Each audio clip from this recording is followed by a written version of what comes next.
تو سامنے دیکھا شیخین یعنی ابو بکر عمر رضی اللہ تعالیٰ عنہما دونوں سامنے کر حجرہ مبارک کے پاس کھڑے ہیں۔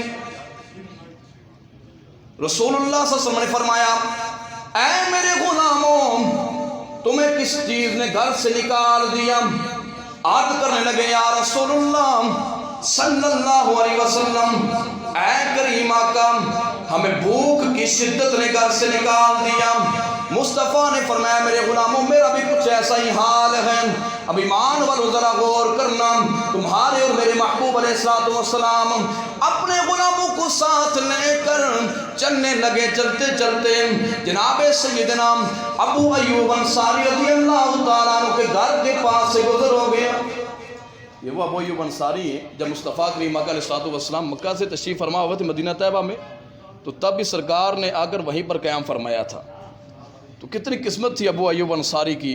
تو آپ بھی مل کے عرض کر دیں کہ جگاؤ باغ میرے ویر ابو ایوب دیوانوں،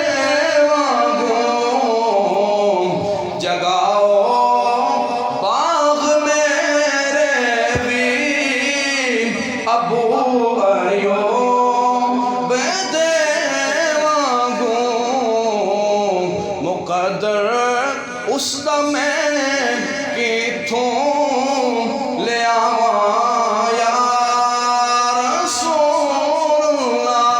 ایمان والو ذرا غور کرنا، جناب سیدنا ابو ایوب انصاری رضی اللہ تعالیٰ عنہ سرکار نے عرض کی یا رسول اللہ آج مجھے خدمت کا موقع دیجئے۔ مصطفیٰ کریم علیہ السلام نے دعوت قبول کر لی، گھر میں تشریف لے گئے۔ جناب سیدنا ابو ایوب انصاری رضی اللہ تعالیٰ عنہ سرکار نے ایک بکری ذبح کی، ذبح کر کے اپنے اہل خانہ کے سپرد کیا سے پکائیے سرکار کے لیے کھانا تیار کیجئے۔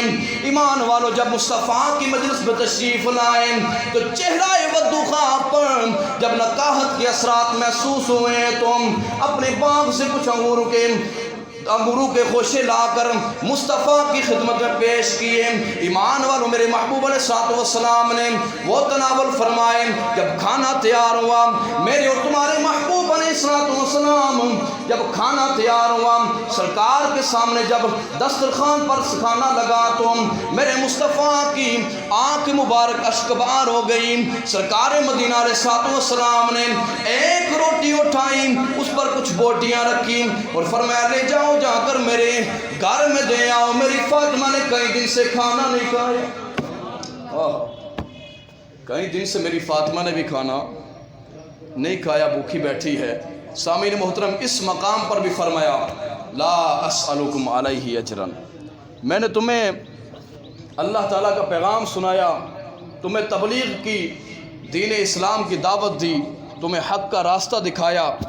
اے میرے غلاموں بھوکے برداشت کی، پیاسے برداشت کی، تم نے میرے راستے میں کانٹے بچھائے، میرے راستے میں کانٹے بچھائے، پھر بھی میں ان سے بھی گزر کر تمہارے پاس پہنچا۔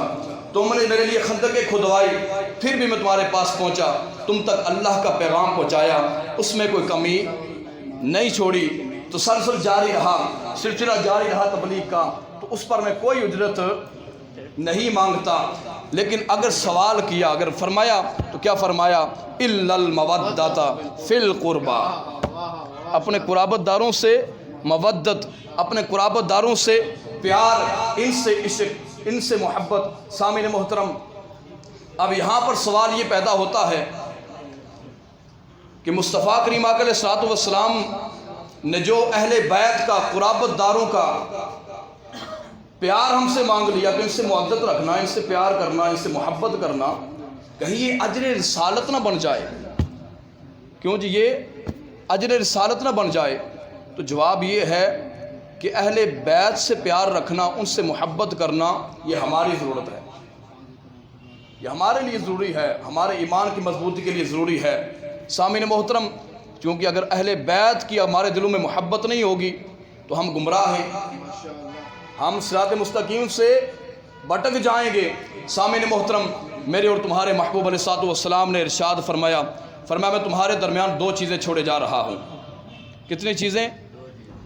دو چیزیں چھوڑ کر جا رہا ہوں، ایک اللہ رب العزت کی لارائٹ کتاب قرآن مجید۔ اب یہاں پر سوال پیدا یہ ہوتا ہے کہ جب قرآن مجید تھا پھر دوسری چیز کا کیوں حکم فرمایا؟ دوسری چیز کا کیوں حکم ملا کہ دو چیزیں قرآن ہی فرما دیتے ہیں؟ قرآن وہ کامل و اکمل المکمل کتاب ہے کہ جس میں کوئی کمی باقی نہیں ہے۔ سامعین محترم، حضرت جنید بغدادی رحمت اللہ علیہ نے ایک کتاب لکھی۔ کیا لکھا جی؟ ایک کتاب لکھی۔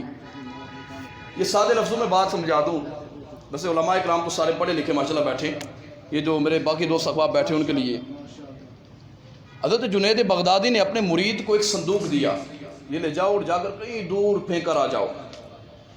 وہ لے کر گئے، جس دریا سے گزرتے ہیں، جس نہر سے گزرتے ہیں وہ بھی راستہ دے دیتی ہے، وہ نہر بھی راستہ دے دیتی ہے، پانی راستہ دے رہا ہے۔ بڑے حیران ہوئے، پھینک کر جب واپس پلٹے تو آ کر اپنے مرشد کریم حضرت جنید بغدادی سے پوچھا، حضور یہ بتائیں اس صندوق کے اندر تھا کیا؟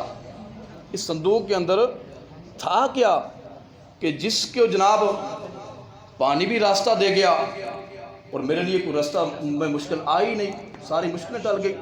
تو آپ نے فرمایا کہ میں نے ایک کتاب لکھی تھی۔ کیا لکھا تھا؟ ایک کتاب لکھی تھی، جو کتاب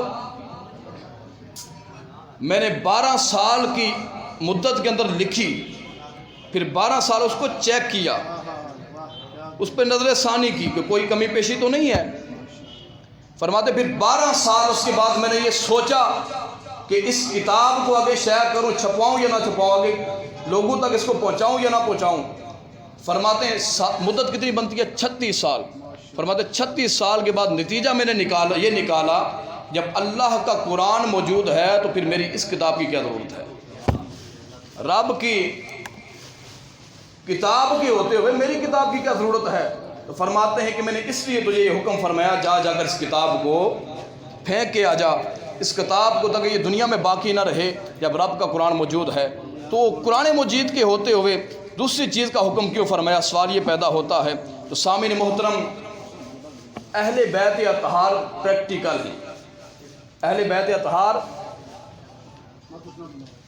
پریکٹیکل ہیں۔ اب توجہ رکھنا، اہل بیت اطہار اب کربلا میں ذرا نظر ڈالیں، وہ تاریخ پڑھ کے دیکھیں تو آپ کو پتہ چلے گا کہ اہل بیت اطہار نے کس طرح نوک پر سر ہو، نوک نیزہ پر سر ہو اور پھر قرآن پڑھا جا رہا ہو۔ یہ حسین ابن علی کا ہی کام تھا۔ اور پھر اب ذرا آپ خیبر میں نظر ڈالیں، خیبر میں نظر ڈالیں کہ وہ مرحب جس نے بڑے بڑے پہلوانوں کو لتاڑ کے رکھا تھا، اس کے نام کے بڑے چرچے تھے۔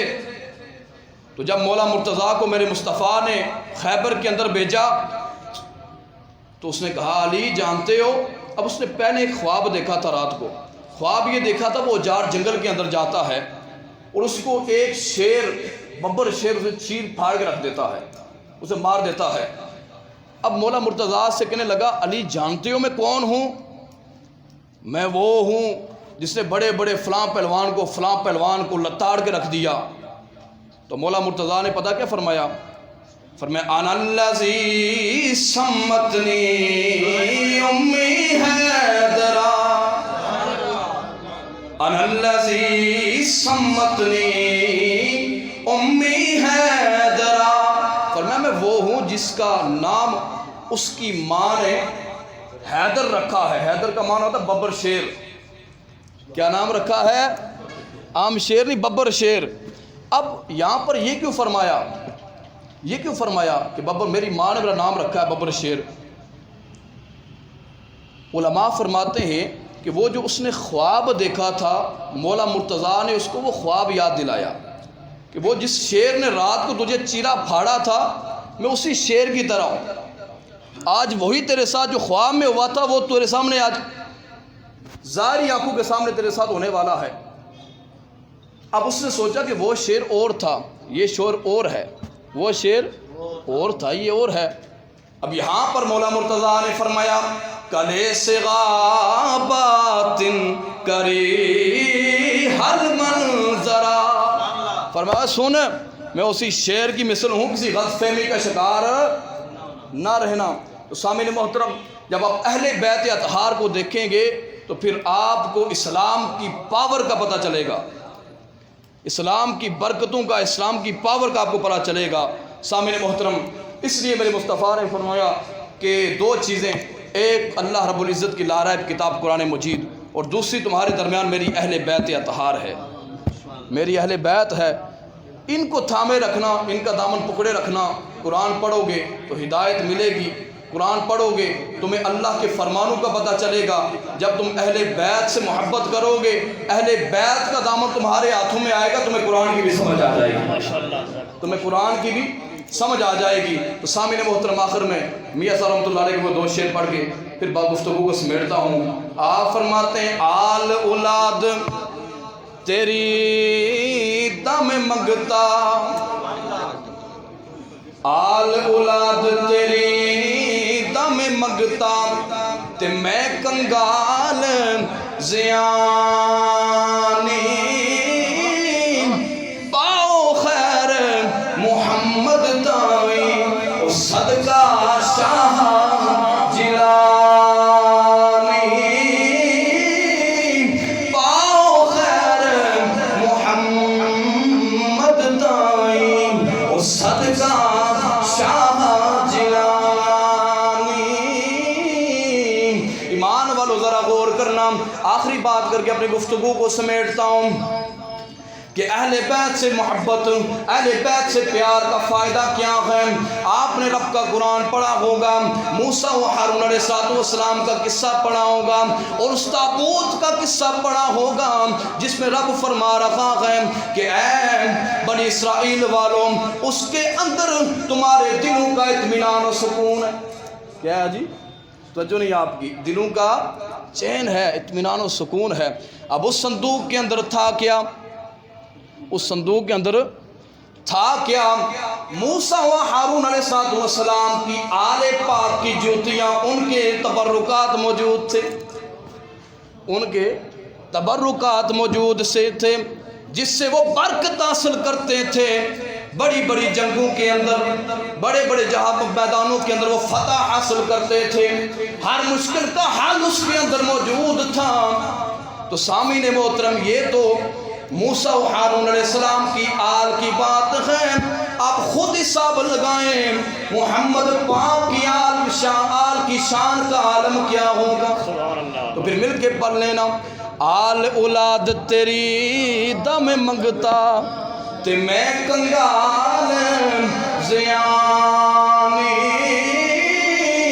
پاؤ خیر محمد تائی او صدقہ شاہ جیلانی. اللہ تبارک و تعالیٰ کی بارگاہ میں دعا ہے، چونکہ مجھے میرے بھائی عدیل صاحب نے تو حکم فرمایا تھا کہ 11:15 تک آپ نے خطاب کرنا ہے، لیکن میں نے ابھی نکلنا ہے ایک پروگرام میں، اس لیے معذرت کر کے گفتگو کو سمیٹتا ہوں. اللہ تعالیٰ صدا بہار دئیس باوے، کدے خزانہ آوے، ہومن فیض ہزاراں تائیں، ہر بکھا گر پھر کھاوے، وما علینا الا البلاغ المبین. جزاک اللہ، ماشاءاللہ. خوبصورت انداز میں گفتگو فرما رہے تھے جناب پیر سید علی رضا بخاری صاحب. ان کی گفتگو کے دوران تشریف لائے.